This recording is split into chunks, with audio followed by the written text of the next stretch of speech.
Hello student, आज हम शुरू करने जा रहे हैं फ्यूज। आपका ये नेक्स्ट चैप्टर है, तीसरा चैप्टर फ्यूज, इलेक्ट्रिकल फ्यूज भी कह सकते हैं।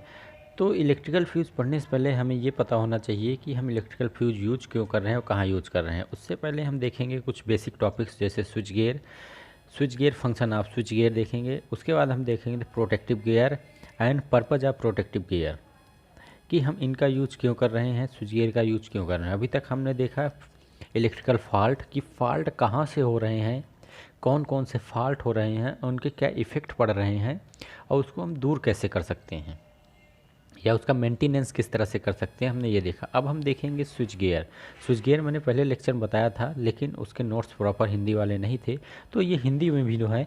तो स्विच गियर क्या है? Electrical circuit of continuous, electrical circuit को कंटिन्यूअस रखने या डिसकनेक्ट कंटिन्यूअस करने के लिए प्रयोग किए जाने वाले विभिन्न operator auxiliary equipment switch gear कहलाते हैं। मतलब जो भी हम किसी भी सर्किट को कनेक्ट करने और डिसकनेक्ट करने के लिए प्रयोग करते हैं, कोई भी सर्किट हो उसे हम अगर कनेक्ट कर रहे हैं या डिसकनेक्ट कर रहे हैं, तो उसको कनेक्ट और डिसकनेक्ट करने के लिए हम कुछ ना कोई ऑपरेटर यूज़ करेंगे, इक्विपमेंट यूज़ करेंगे या इंस्ट्रूमेंट यूज़ करेंगे। तो वो चीज़ें हमारी स्विच गियर कहलाती हैं। जो चीज़ हम उसको कनेक्ट करने के लिए डिसकनेक्ट या कनेक्ट करने की, वही चीज़ें हमारी स्विच गियर कहलाती हैं। जैसे अगर आप देखिए तो ये एक आपका फंक्शन है, यहाँ पे आपने स्विच लगाया है, यहाँ पे आपका ट्रांसफार्मर है, ये सप्लाई आ रही है, सपोज कर लीजिए मोटर है, ठीक। तो इसको, ये स्विच है आपका, तो ये जो कनेक्ट और डिसकनेक्ट करते हैं, तो ये स्विच आपका स्विच गियर कहलाएगा। क्यों? क्योंकि यह सप्लाई को कनेक्ट कर रहा है और डिसकनेक्ट कर रहा है। तो ऐसी जितनी भी चीज़ें होती हैं जो किसी भी सर्किट को कंटिन्यूअस रखती हैं या डिसकंटिन्यूअस करती हैं, मतलब किसी भी सर्किट को जोड़ती हैं या तोड़ती हैं, तो वो आपकी वो सारे इक्विपमेंट क्या कहलाते हैं? स्विच गियर कहलाते हैं। स्विच गियर के अंतर्गत आपका switch, induction, measuring, protecting device, ये सारी चीज़ें आती हैं जिससे हम किसी भी सर्किट को प्रोटेक्ट करते हैं, मेजर करते हैं और उसको तोड़ते और जोड़ते हैं।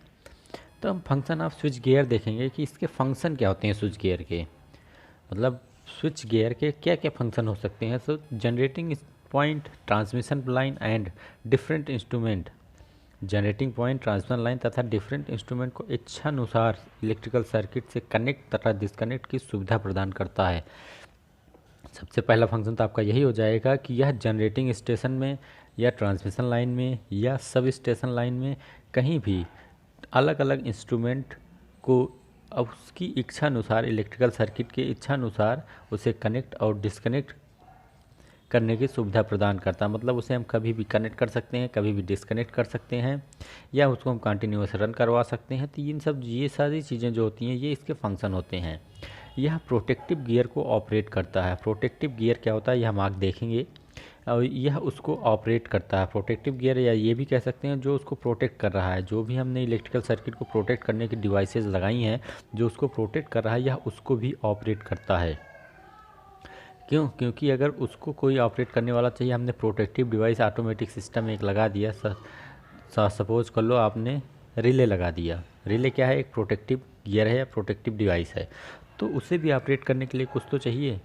रिले क्या करता है? रिले सिग्नल भेजता है सर्किट ब्रेकर को, सर्किट ब्रेकर क्या करता है? फिर उसे ट्रिप करवाता है। तो प्रोटेक्टिव गियर को ऑपरेट करता है ये। थर्ड आता है जिससे फॉल्टी पॉइंट को डिस्कनेक्ट किया जा सके, मतलब वह इंस्ट्रूमेंट जिससे हम किसी भी सर्किट के फॉल्टी पॉइंट को, जहाँ पर दोष उत्पन्न हो रहा है, जहाँ पर कोई फॉल्ट आ रहा है, उसको डिस्कनेक्ट कर सकें, वह भी इसका एक फंक्शन होता है। ठीक, फॉल्टी पॉइंट को डिस्कनेक्ट कर सकें और हेल्थी पॉइंट को कनेक्ट करवा सकें, तो ये भी स्विच गियर के अंतर्गत एक फंक्शन ही होता है। इन्फेक्शन, मेंटेनेंस, इलेक्ट्रिकल के रिवोल्यूशन की सुविधा प्रदान करता है। अगर हमारा प्रोटेक्टिव डिवाइस या स्विच गियर लगा है तो हम किसी भी सब स्टेशन पे, ट्रांसमिशन लाइन पे, जनरेटिंग स्टेशन पे या अपने घरों में कहीं भी हैं, तो उसका हम इन्फेक्शन कर सकते हैं, उसका हम मेंटेनेंस कर सकते हैं। क्यों? क्योंकि मेंटेनेंस करने के लिए हमें सप्लाई को इंटरप्ट करना पड़ेगा, और जो हम सप्लाई इंटरप्ट करते हैं वो किससे इंटरप्ट करते हैं? स्विच गियर के ही थ्रू इंटरप्ट करते हैं। अगर आप एक एग्जांपल छोटा से देख लीजिए, आपके घरों में है, तो जब भी आपको अपने घर में कहीं वायरिंग चेंज करनी है, कोई फॉल्ट आ गया, सही करना है, कुछ भी करना है, तो आप क्या करते हैं? पर्टिकुलर रूम है तो आप उसकी फ्यूज़ निकाल देते हैं या उसको ट्रिप करवा देते हैं, सर्किट ब्रेकर जो हमारा लगा होता है उसको डाउन कर देते हैं। और अगर और ज़्यादा मेजर पार्ट होता है तो आप मेन जो आपका बॉक्स होता है, कटआउट जहाँ होता है, वहाँ से आप डिस्कनेक्ट कर देते हैं सप्लाई को। तो ये भी एक स्विच गियर ही है, हमारे घरों में भी स्विच गियर यूज हो रहा है। ये भी तो एक प्रोटेक्टिंग डिवाइस है। फ्यूज़ है, ओवरलोड हुआ, ओवर करंट हुआ, तुरंत फ्यूज़ क्या होता है, ब्रेक कर देता है सप्लाई को। अगर फ्यूज़ नहीं ब्रेक कर पा रहा है उस कंडीशन में हमारा क्या करता है, सर्किट ब्रेकर ट्रिप कर जाता है। आप देखते हैं कि कहते हैं सर्किट ब्रेकर ट्रिप कर गया, जाके उसको उठा के आ जाओ। तो यही चीज़ें होती हैं स्विच गियर, हमारे नॉर्मल लाइफ में भी यूज़ होती हैं। अगर हम देखें तो हर जगह हमें मिलेगा, घरों में भी हमें देखने को मिल जाएगा कि इलेक्ट्रिकल में कि हम स्विच गियर कहाँ यूज कर रहे हैं। घरों में भी कटआउट लगा होता है, बॉक्स लगे होते हैं, एमसीबी लगी होती हैं, एमसीसीबी लगे होते हैं, फ्यूज़ लगे होते हैं। ये सारी चीज़ें स्विच गियर के अंतर्गत आती हैं, जो प्रोटेक्टिंग डिवाइस होती हैं, जो हमारी सर्किट को प्रोटेक्शन प्रदान करें और उसको मेंटेनेंस या इन्फेक्शन करने के लिए यूज में लाया जा सके। तो वो सारी चीज़ें क्या होती हैं, प्रोटेक्टिव डिवाइस के अंतर्गत आती हैं, वो स्विच गियर कहलाती हैं और ये इसके फंक्शन होते हैं। ठीक, तो ये इसके फंक्शन थे कि ये क्या क्या फंक्शन हो सकते हैं स्विच गियर के। उसके बाद हम बात करेंगे प्रोटेक्टिव गियर। इसमें एक टर्म आया था कि यह प्रोटेक्टिव गियर को ऑपरेट करता है। तो प्रोटेक्टिव गियर, इसमें एक फिगर दिख रहा है आपको,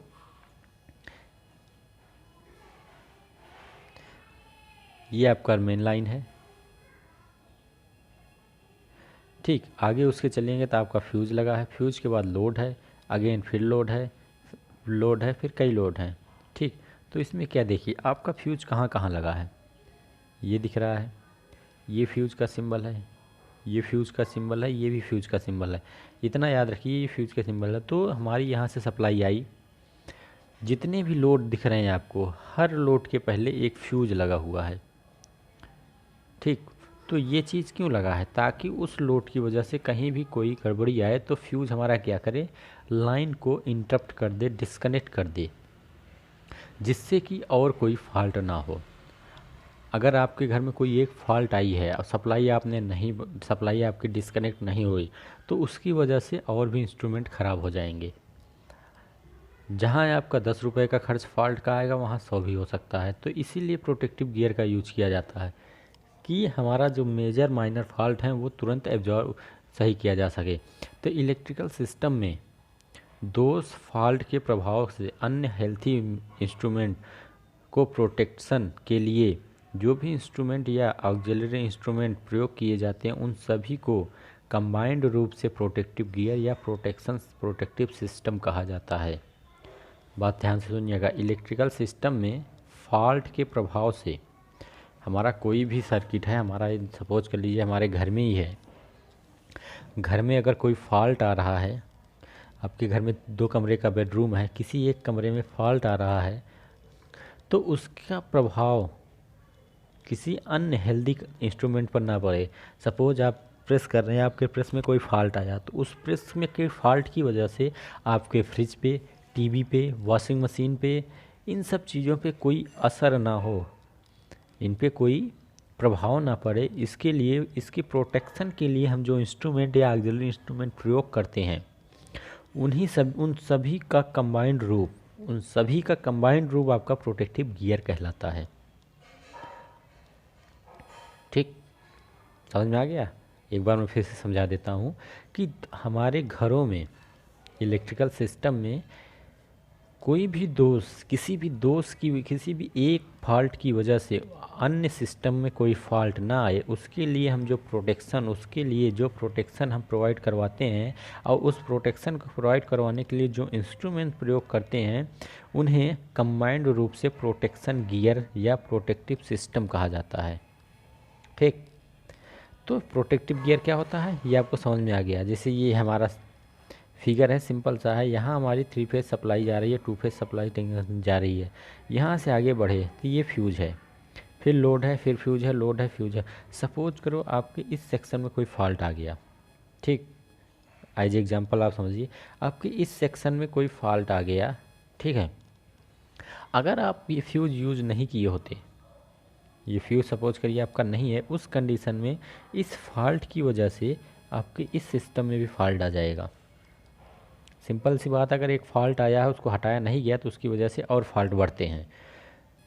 तो क्या होगा, इस सिस्टम में जो फॉल्ट है उसकी वजह से हमारा ये सिस्टम भी फॉल्टी हो जाएगा, तो हमें ज़्यादा लॉस होगा। तो इसलिए हम इसके पहले हमने फ्यूज़ लगाए हैं, ताकि यहाँ पे कोई फॉल्ट आए या फ्यूज़ उसे तुरंत, यहाँ कोई फॉल्ट आए तो ये फ्यूज़ उसे तुरंत डिस्कनेक्ट कर देगा, ताकि इधर कहीं कोई फॉल्ट ना आए।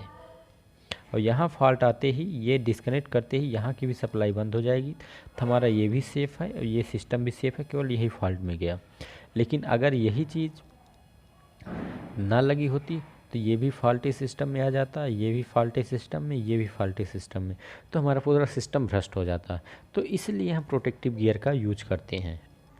ठीक है, अब इसके बाद देखेंगे purpose of protective gear. Protective gear का पर्पज़ क्या होता है, हम इसका यूज क्यों करते हैं। हालांकि आपको ये चीज़ें समझ में आ गई होंगी, बताने वाली नहीं रह गई हैं कि प्रोटेक्टिव गियर का हम यूज क्यों कर रहे हैं, इसका पर्पज़ क्या है। सिंपल सा पर्पज़ है कि प्रोटेक्टिव गियर रिलायबल होना चाहिए। इसका पर्पज़ यूज़ करने का है कि यह रिलायबल होना चाहिए। ऐसा नहीं कि हमारे घर में फॉल्ट आ गया है या वेट कर रहा हो 2 मिनट 4 मिनट बाद उसको इंटरप्ट करो, उतनी देर में तो पूरा सिस्टम भ्रष्ट हो जाएगा। तो यह क्या होना चाहिए, विश्वसनीय, रिलायबल होना चाहिए। किस पे हमें विश्वास होना चाहिए कि हमने ये लगाया है, कहीं भी माइनर भी फॉल्ट आएगा तो तुरंत उसको डिस्कनेक्ट कर देगा। इलेक्ट्रिकल सिस्टम में फॉल्टी कंडीशन में इस पार्ट को शीघ्रता के साथ हेल्दी पार्ट से अलग करना चाहिए। इलेक्ट्रिकल सिस्टम है, कहीं भी फॉल्ट आ रहा है, आपके किसी एक कमरे में फॉल्ट आया तो वहाँ पे जो आपका फ्यूज़ लगा है वो तुरंत उसको डिस्कनेक्ट कर दे इमीडिएटली, टाइम ना ले, क्योंकि अगर टाइम लेगा तो और भी कहीं फॉल्ट हो सकता है। तो उस फॉल्टी कंडीशन में जो भी फॉल्टी वाला सेक्शन है उसको तुरंत वो क्या करे, डिस्कनेक्ट कर दे। फ्यूचर एक्सटेंशन के साथ डायरेक्ट और इनडायरेक्ट किसी भी रूप में इंटरफेस ना करना। फ्यूचर में जो इंटेंशन हम करेंगे, अगर हम उसको और बढ़ा रहे हैं या घटा रहे हैं तो उसमें डायरेक्टली या इनडायरेक्टली किसी भी रूप में इंटरफेस नहीं करना चाहिए उसको। अब करेक्टरिस्टिक ऑफ प्रोटेक्टिव गियर का क्या होता है, कंप्लीट रिलायबिलिटी, मतलब रिलायबल होना चाहिए, विश्वसनीय होना चाहिए। सर्टेन डिस्क्रिमिनेशन, मतलब तुरंत उत्तर देना चाहिए, जैसे ही फॉल्ट आया वैसे सही होना चाहिए। सेंसिटिविटी, बहुत ही ज़्यादा सेंसिटिव होना चाहिए, ये नहीं कि हमारा फॉल्ट अभी आया है वो 1 घंटे बाद ऑब्जर्व कर रहा है। ऑपरेशन क्विक होना चाहिए, जैसे ही इसको सिग्नल मिले वहाँ फॉल्ट आया तुरंत वो उसको डिस्कनेक्ट कर देना चाहिए। ये बेसिक चीज़ें हैं, नॉर्मल लाइफ में भी आपको देखने के लिए मिलती हैं बराबर। अगर आप कभी ध्यान देते होंगे तो, नहीं दिए होंगे तो आप ध्यान दे दीजिए, आपको पता लग जाएगा ये चीज़ें क्या हैं। और इसका हमारे दैनिक लाइफ में भी बहुत प्रयोग हो रहा है, बहुत हम देखने को मिलते हैं, घरों में, आस पड़ोस में, हर जगह देखते हैं कि इन सब का यूज किया जा रहा है, कैसे कैसे वर्क करते हैं।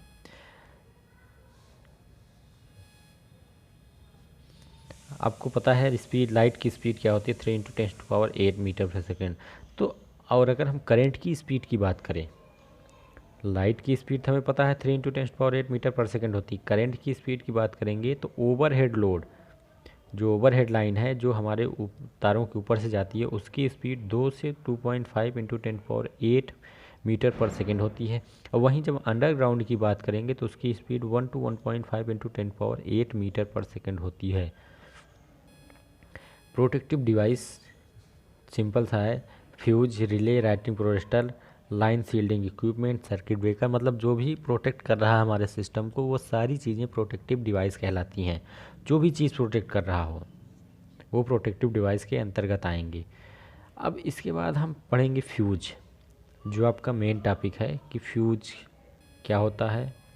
फ्यूज की हिंदी आपकी संगलक होती है, लिख दे रहा हूँ,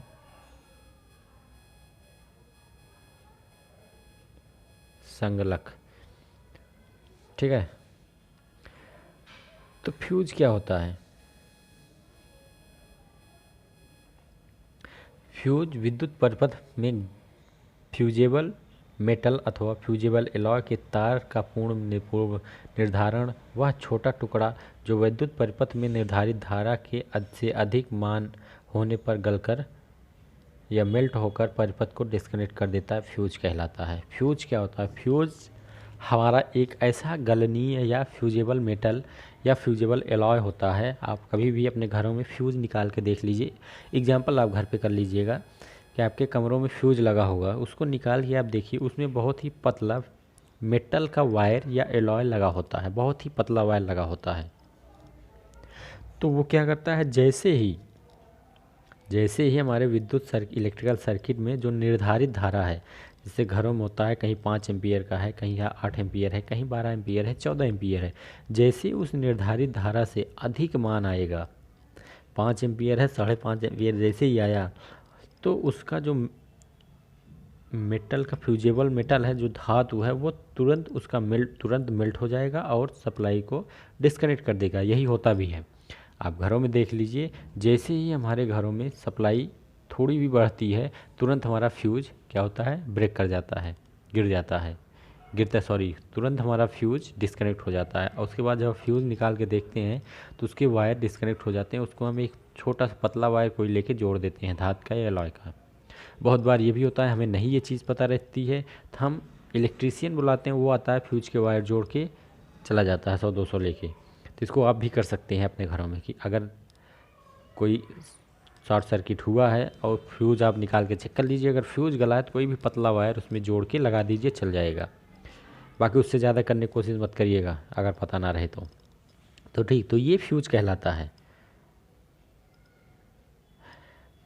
ठीक है। ये लोड के पहले तथा फेज वायर में कनेक्ट किया जाता है। यह लोड, जहाँ से हम लोड की सप्लाई दे रहे हैं उससे पहले जो हमारा फेज वाला वायर होता है, फेज होता है, अर्थ होता है, न्यूट्रल होता है, 3 वायर होते हैं।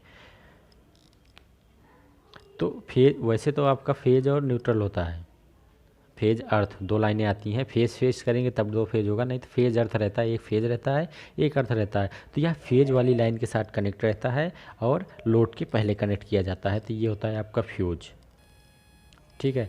इसके आगे हम various term used in fuse next lecture से पढ़ेंगे। आज आप फ्यूज ही देख लीजिए कि फ्यूज में हमारा जो गलनांक लगा होता है, गलनी धातु लगा होता है, वह बहुत ही छोटा टुकड़ा और बहुत ही पतला टुकड़ा लगा होता है, जो निर्धारित धारा से अधिक होने पर गलकर या मेल्ट होकर सप्लाई को डिस्कनेक्ट कर देता है, उसे हम फ्यूज कहते हैं। यह लोड के पहले और फेज वायर के साथ कनेक्ट होता है।